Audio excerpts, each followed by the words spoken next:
नमस्कार जन उत्तराखंड में आप सभी का स्वागत है। मैं हूं प्रभात। सबसे पहले हेडलाइंस।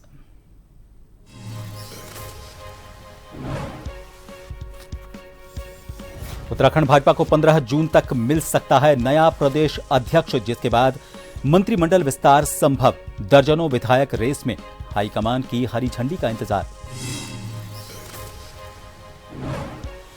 मुख्यमंत्री धामी ने गुनियाल गांव में विकसित कृषि संकल्प अभियान का किया शुभारंभ। 29 मई से 12 जून तक होगा आयोजित। किसानों को नई तकनीकी की मिलेगी जानकारी।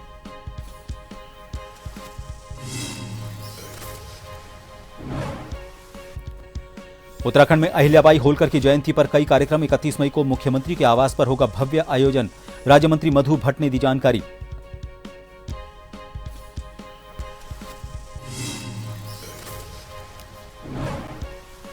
हरिद्वार के ज्वालापुर में बड़ी कार्रवाई। नकली आयुर्वेद दवाइयां बनाने की फैक्ट्री का किया भंडाफोड़। पुलिस ने काफी मात्रा में जब्त किया कच्चा माल, एक गिरफ्तार।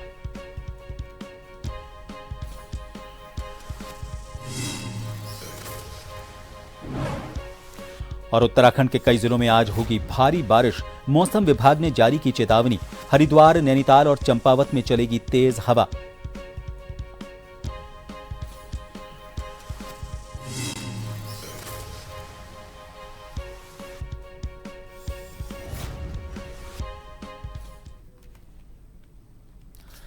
उत्तराखंड में भारतीय जनता पार्टी को 15 जून तक नया प्रदेश अध्यक्ष मिल सकता है। गढ़वाल से ब्राह्मण चेहरे पर भाजपा प्रदेश अध्यक्ष पर दांव खेलेगी।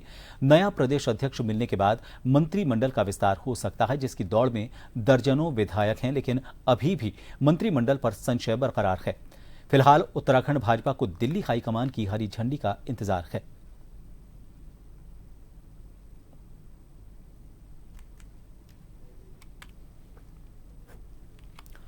देहरादून में मुख्यमंत्री पुष्कर सिंह धामी ने विकसित कृषि संकल्प अभियान का शुभारंभ किया। इस मौके पर प्रदेश के कृषि मंत्री गणेश जोशी भी मौजूद रहे। सहसपुर विकासखंड के गुनियाल गांव में शुरू किया गया यह विकसित संकल्प अभियान 12 जून तक प्रदेश भर में चलेगा। इसमें किसानों को नई तकनीकी और सरकारी योजनाओं की जानकारी दी जाएगी। इसके तहत सरकार किसानों के साथ सीधा संवाद करेगी।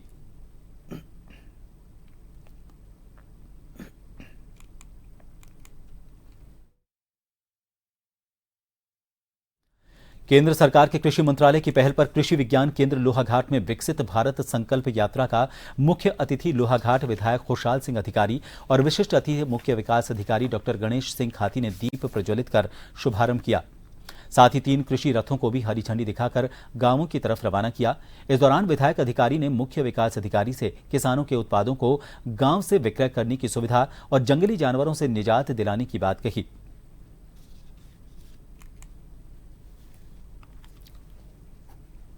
बहुत बहुत धन्यवाद दूंगा यहाँ के समस्त अधिकारीगणों को कि आप लोगों की जो ये मंशा है, ये छोटे छोटे कृषक जो यहाँ आने में असमर्थता जताते और यहाँ पर नहीं आ पाते थे, आपने खुद यह माना कि भाई हम उनके द्वार में जाएं और उनको कृषि विज्ञान के बारे में बताएं।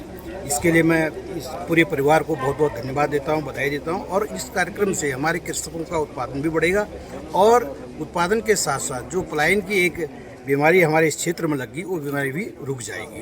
पूरे जिले में 15 दिन तक 3 टीमें विचरण करेंगी, जिसके अंतर्गत हर ब्लॉक में हमारी टीम पहुंचेगी और हर ब्लॉक में 3 गांव का चयन किया जाएगा। तो लगभग आप ये मान के चलिए कि इस पूरे प्रोग्राम में एक टीम 45 गांव कवर करेगी, तो 15 टीमें कुल मिला के 135 गांव कवर करेंगे। और हमारा जो टारगेट है लगभग 4,500 से 5,000 किसानों तक संपर्क साधने का है, जिसमें हम उन्हें तकनीकी जानकारियां देंगे, रेखीय विभागों से संबंधित जितनी जानकारियां, credit card, bank, natural farming, जो भी नई चीज़ें कृषि में हो रही हैं, जिससे हम कृषकों की आय दुगना करने के साथ साथ एक सतत कृषि विकास कर सकें। हमारी जितनी तकनीकें हैं वो नीचे तक किसानों तक पहुँचे और किसानों को जो तकनीक के बारे में जानकारी नंबर 1 और नंबर 2 ये है कि जो वो कर रहे हैं उसको उन्नत विधि से कैसे करें। आप पीछे हमारे देख रहे हैं जिसमें हम खड़े हुए हैं, वहाँ पे आपके डेमोन्स्ट्रेशंस लगे हुए हैं। छोटी छोटी चीज़ें जो होती हैं, हमारे बागवान हों, हमारे कृषि के हों, या हमारे यहाँ आप देख रहे हैं कि कोई तेजपात की खेती कर रहा है, कोई डेंड्रिलियन की खेती कर रहा है, कोई रोज़ की खेती कर रहा है, रोज़मेरी की खेती कर रहा है, वो उनके शुरुआत से लेकर विपणन तक एक बहुत अच्छा यहाँ का क्षेत्र रहा है जो हमारा डेयरी पे रहा है। डेयरी पे हम कैसे आगे प्रसंस्करण इकाइयाँ खोलें, उनको और उसका क्या मूल्यवर्धन कैसे करें, इन सब के बारे में जानकारी देने इसका उद्देश्य है। सर, मैं एक प्रोग्रेसिव फार्मर्स हूँ। इसके तहत जो ये कृषि संकल्प यात्रा निकली है, ये रथ जो गांव जा रहे हैं, इससे किसानों को मुझे लगता है कि बहुत फ़ायदा होगा, क्योंकि ये जब दूरस्थ क्षेत्रों में जाएंगे, किसानों से इंटरेक्शन होगा, वैज्ञानिकों और किसानों के बीच में आपस में तालमेल होगा, तो मुझे लगता है कि कुछ किसान अपनी कहेंगे, कुछ इनकी सुनेंगे, कुछ ये, तो इसके साथ साथ जो एक इनके बात के बीच से निकलेगी तो उससे ज़रूर किसानों को लाभ होगा, क्योंकि जो किसानों की जो दूरस्थ गाँव के उनकी किसानों की जो समस्याएं हैं, वो जो है ये एक ऐसा माध्यम है जो ऊपर स्तर तक इससे पहुंच सकती हैं, जिससे कि किसानों को अपनी छोटी छोटी समस्याओं को कहने का मौका मिलेगा। उत्तराखंड के उपनल कर्मचारियों के नियमितीकरण की बात करें तो उनकी नियमितीकरण नियमावली के लिए धामी सरकार ने विशेषज्ञ समिति गठित की है। इससे नियमावली की तकनीकी बिंदुओं पर बारीकी से अध्ययन करके फैसला लिया जा सके। मुख्यमंत्री पुष्कर सिंह धामी की अध्यक्षता में कैबिनेट बैठक में भी इस विषय पर गहन चर्चा की गई। सीएम ने बताया कि जल्द उपनल कर्मचारियों की नियमितीकरण के लिए नीति तैयार की जाएगी।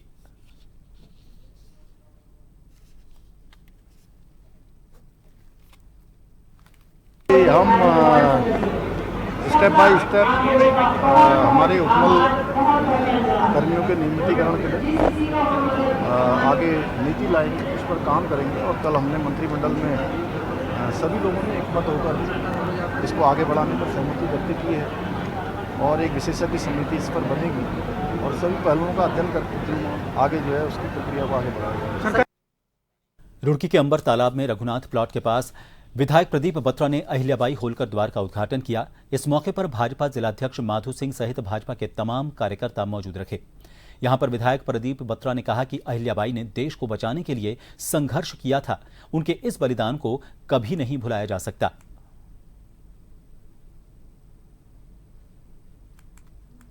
होलकर की 300वीं जयंती के उपलक्ष्य में हम लोगों ने ये कार्यक्रम किया है। आज जब पश्चिम अंबर तालाब में सभी स्थानीय लोग यहाँ पर उपस्थित हैं और हमारे बीच हमारी जिलाध्यक्ष मधु सिंह जी उपस्थित हैं, पार्षदगण उपस्थित हैं, हमारी पार्टी के सभी पदाधिकारीगण उपस्थित हैं। यहाँ पर अहिल्याबाई होलकर जी का मंदिर है, उनका प्रवेश द्वार का उद्घाटन आज किया जा रहा है। बहुत सुंदर द्वार बनाया जाएगा ताकि लोगों में एक संदेश आए कि जो हमारी माता जी ने करा और जो संस्कृति बचाने के लिए और देश को बचाने के लिए, हमारे मंदिरों के निर्माण के लिए जो कार्य उन्होंने किया, उसको सभी लोग याद करें, उसको सभी लोग उससे कुछ प्रेरणा लें। इस कार्यक्रम का उद्देश्य ये है कि हम लोग माता अहिल्याबाई होलकर को याद करके, उनके कार्यों को याद करके उनको सच्ची श्रद्धांजलि भी दें। देहरादून में परिवहन विभाग ने सड़क दुर्घटनाओं को रोकने के लिए जागरूकता रैली निकाली, जिसमें बड़ी संख्या में लोगों ने हिस्सा लिया। इस जागरूकता रैली को राज्यसभा सदस्य नरेश बंसल, भाजपा विधायक सविता कपूर और खजान दास ने हरी झंडी दिखाकर रवाना किया। रैली से पहले देहरादून के दून लाइब्रेरी में सड़क दुर्घटनाओं को रोकने के लिए चर्चा की गई। इस दौरान सड़क दुर्घटना के दौरान यात्रियों को बचाने वाले लोगों को सम्मानित भी किया गया।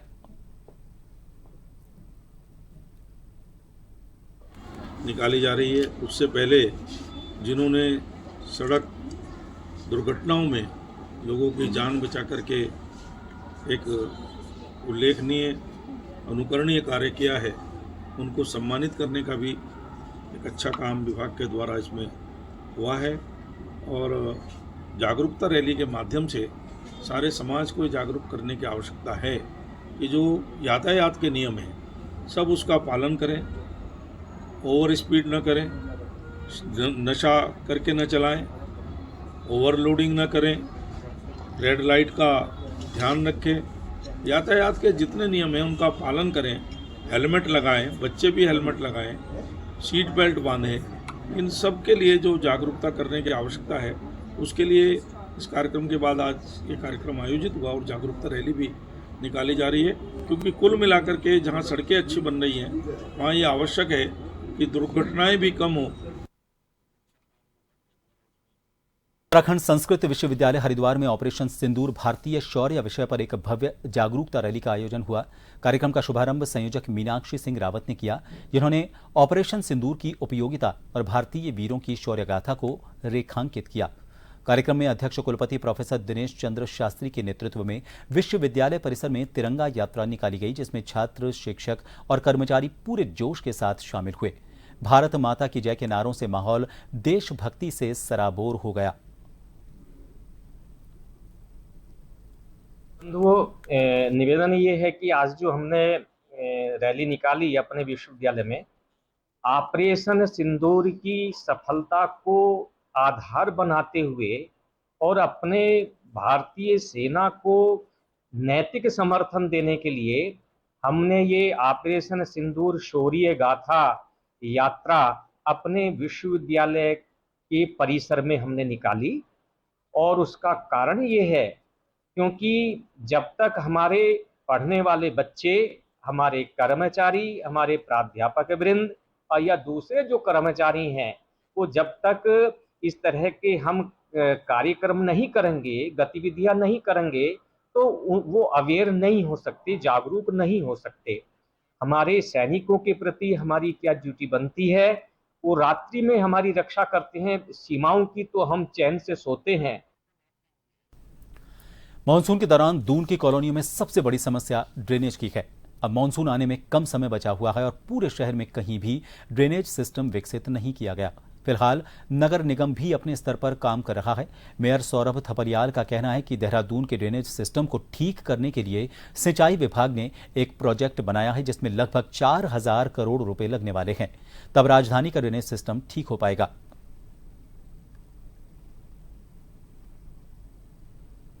देहरादून का जो ड्रेनेज सिस्टम है उसको ठीक करने का सिंचाई विभाग ने एक अपना पूरा एक प्रोजेक्ट बनाया जिसका कि जो लगभग 4000 करोड़ रुपया इसमें लगने वाला है। मतलब वो बहुत बड़ा प्रोजेक्ट है। उससे जाके तब जाके देहरादून का ड्रेनेज सिस्टम पूरी तरह ठीक हो पाएगा। पर नगर निगम जो है सीमित संसाधनों के साथ हम छोटी अपनी जो नालियाँ हैं वो हम साफ़ कर रहे हैं, उनको गहरी भी कर रहे हैं, नदियाँ साफ़ कर रहे हैं। नदियों में जो गाद है, कीचड़ है, उसको हम लगातार साफ़ करवा रहे हैं। एक ब्रेक के लिए रुकेंगे, आप बने रहिए जन टीवी पर।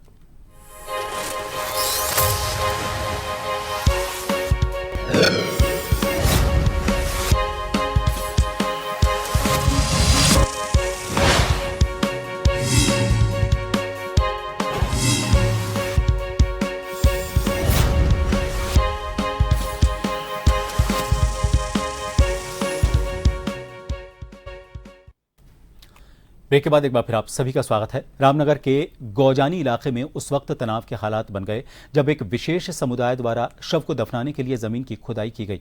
मामला देखते ही देखते विवाद का रूप ले गया। बीजेपी कार्यकर्ताओं ने आपत्ति जताई कि यह स्थान कब्रिस्तान की अधिकृत सीमा में नहीं आता है। वहीं प्रशासन ने मौके पर पहुंचकर हालात को संभालने की कोशिश की। आपको बता दें, आज सुबह गौजानी में विशेष समुदाय के परिवार द्वारा अपने शव को दफनाने की तैयारी की जा रही थी। जैसे ही खुदाई शुरू हुई, भाजपा कार्यकर्ता वहां पर पहुंचे और दावा किया कि ये कब्रिस्तान नहीं है। भाजपा नेताओं ने प्रशासन से इस मुद्दे पर तत्काल हस्तक्षेप की मांग की। फिलहाल प्रशासन की निगरानी में पूरे इलाके में शांति बनी हुई है। मौके पर पुलिस बल भी तैनात कर दिया गया है।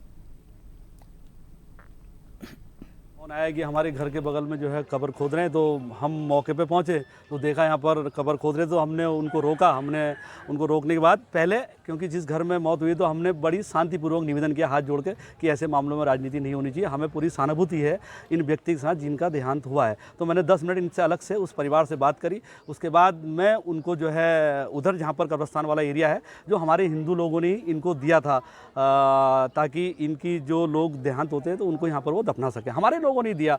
आज धीरे धीरे यहाँ पर हिंदू क्षेत्र में 20 मीटर में आज इतने बगल में जहाँ पर कोई भी कब्र नहीं है वहाँ पर ये खोदने लगे, तो हमने उसका विरोध किया। हरिद्वार के ज्वालापुर में नकली आयुर्वेद दवाइयां बनाने वाली फैक्ट्री का भंडाफोड़ हुआ है। जिला आयुर्वेद एवं यूनानी अधिकारी को शरीफी हर्बल नाम की एक कंपनी की ओर से उनके नाम पर नकली उत्पाद बनाए जाने की शिकायत मिली थी। इसके बाद विभाग के अधिकारियों ने ज्वालापुर कोतवाली पुलिस के साथ अहबाब नगर मोहल्ले के घर में छापामारी की, तो वहां बड़े पैमाने पर टॉनिक और शक्तिवर्धक दवाइयां बनाए जाने का भंडाफोड़ हुआ। छापामारी करने वाली पहुंची टीम को मौके पर बड़ी मात्रा में नकली दवाइयां बनाने में इस्तेमाल हो रहा कच्चा माल और अन्य उपकरण बरामद हुए। पुलिस ने मौके से फिरोज अंसारी नाम के एक शख्स को गिरफ्तार किया है। आरोपी नकली आयुर्वेद उत्पाद बनाकर हरिद्वार और सहारनपुर जिले में सप्लाई कर मोटा मुनाफा कमा रहा था। जब उस ज्वालापुर के अहबाब नगर नाम के मोहल्ले में उस परिसर में प्रवेश किया गया, तो वहां पर बड़ी मात्रा में नकली दवाइयाँ जो कि उसी उक्त फर्म शरीफी हर्बल के नाम से बनाई जा रही थी, वहां पाई गई। रुड़की पुलिस ने मोहल्ला पठानपुरा और इमली रोड से चोरी करने वाले 3 आरोपितों को चोरी किए गए 100% माल की बरामदगी के साथ गिरफ्तार किया है। चोरी किए गए सामान में चांदी के जेवर, मोबाइल फोन, नकदी सहित 2 मोटरसाइकिल भी बरामद की हैं। पकड़े गए चोरों में से एक चोर रुड़की के पठानपुरा में रह रहा था, बाकी 2 चोर उत्तर प्रदेश के देवबंद के रहने वाले हैं। पुलिस के मुताबिक तीनों चोरों को रुड़की नहर किनारा ओवर ब्रिज के पास से गिरफ्तार किया गया।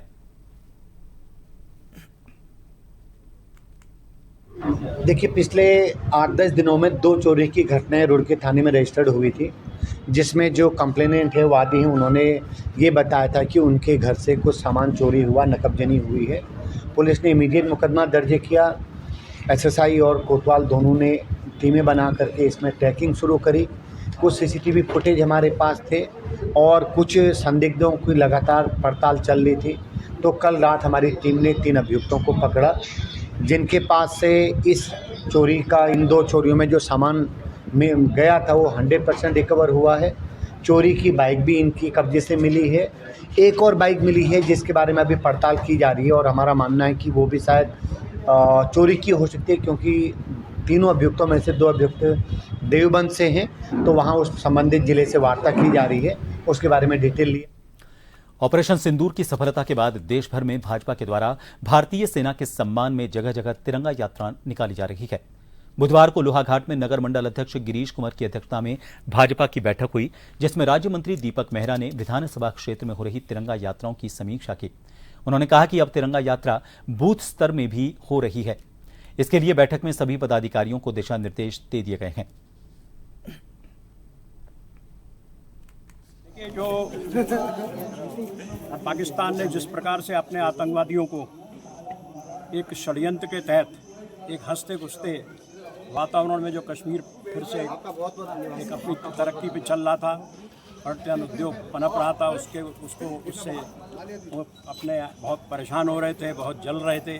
उन्होंने जिस प्रकार से योजनाबद्ध तरीके से वहाँ पर अपने वहाँ के पर्यटकों की हत्या की और उसकी प्रतिक्रिया में जो सरकार है उसने अपना जिस प्रकार से मनोबल बढ़ाते हुए अपने सैनिकों के साथ आगे उन्होंने उसको आगे बढ़ने के लिए बोला और उनको ध्वस्त करने के लिए उनका मुंह तोड़ जवाब दिया। तो जो पराक्रम अपने जो अपने सैनिकों ने दिखाया, तो उनका मनोबल बढ़ाने के लिए, उनको सम्मानित करने के लिए पूरे देश में एक तिरंगा यात्रा के माध्यम से अपने जो सैनिक हैं उनका सम्मान बढ़ाते हुए अपने हर जगह कर रहे हैं। और अपने उत्तराखंड में भी इस प्रकार की पूरी योजनाएं बन रही हैं और हर बूथ स्तर तक जाके इस तिरंगा यात्रा को हमने घर घर जाके ये संदेश देना है कि अपने किस प्रकार से अपने सैनिकों ने इस पराक्रम को अंजाम दिया।